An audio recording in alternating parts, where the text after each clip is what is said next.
Hello again.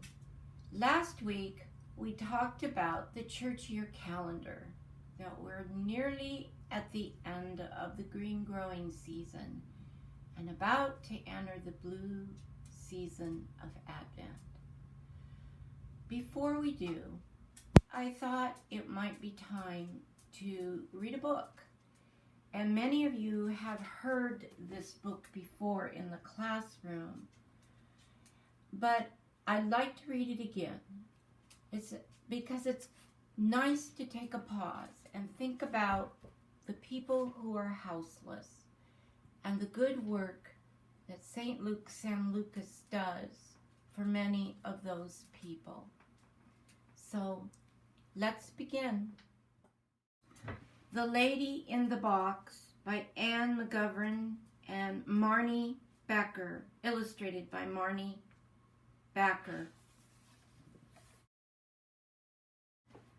There once was a lady who slept in a box down our street. Before dark, she sat in her box in front of the Circle Deli. She just sat and stared. And when the sky got black, she curled up in her box, and she slept in the box all night. She must have liked the Circle Deli because of the warm air from the basement that came through the grate. The warm air kept her from freezing. I never saw her in the morning. My sister Lizzie didn't either. She probably folded up her box and put it somewhere safe until nighttime. We could have kept it for her in her house. But Lizzie and I aren't supposed to talk to strangers, so we didn't offer. She looked like a kind, nice lady. I smiled at her. Just yesterday I thought she smiled back. Maybe she didn't. Maybe I had just wished she had. The lady in the box looked hungry. It was Lizzie's idea to bring her food. I reminded Lizzie that we can't talk to strangers.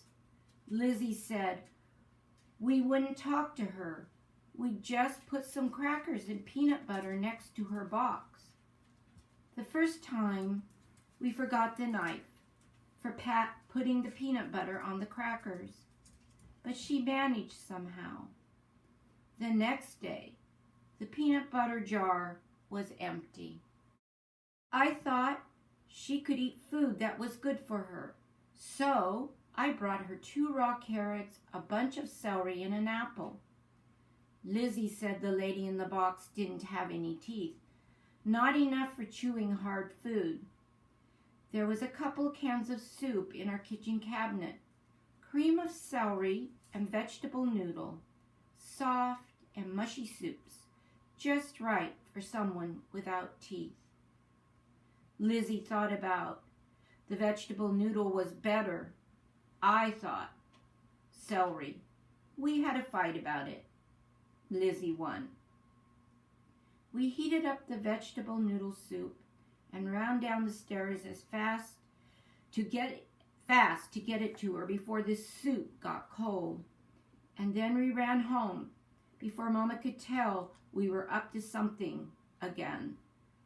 Mama always knew we were always up to something. The store windows were all Christmassy.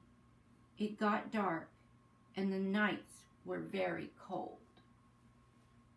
Lady in the box didn't have warm enough clothes. We looked in our closets. On Lizzie's shelf was a big warm scarf with bright red flowers. Lizzie said she didn't like the scarf because it was so itchy. I wasn't sure the lady in the box would like it either, but it was better than the cold wind blowing on her neck. We left it outside her box. Later, we saw the scarf wrapped around her neck. Maybe she likes red flowers.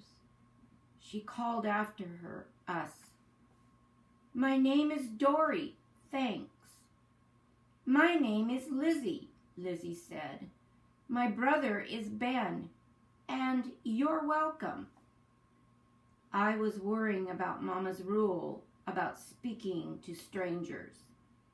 Now that we know her name, she's not exactly a stranger, I said to Lizzie.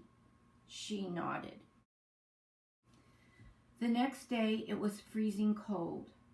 The owner of the Circle Deli came out of the store. Get away from here, he shouted to Dory. I don't want you sitting in front of my store anymore. People are complaining. Dory had to move. She set up her box in front of an empty store down the street. But no warm air came up from the basement there. She began to shiver. Her lips looked sort of blue. Lizzie said it was about 10 degrees above zero.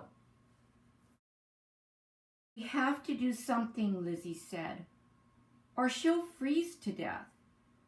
We could bring her some of our blankets, I said. That's dumb, Lizzie said. Mama would find out for sure. We were quiet as we climbed the 2 flights of stairs to our apartment. I figured Lizzie was thinking about the same thing I was thinking about, telling Mama or not telling Mama. But when we got home, it was Mama who told us a thing or two. It was not easy to fool Mama. Why were the cans of soup missing? She wanted to know. Why was the flowered scarf gone? She asked us what we were up to. We decided to tell her. Maybe if she met the lady in the box, she would know how to help her better. So we told Mama about her and how we gave her food, starting with the peanut butter and crackers, and how she had to move her box away from the Circle Deli, and that her name was Dory, and she was freezing cold.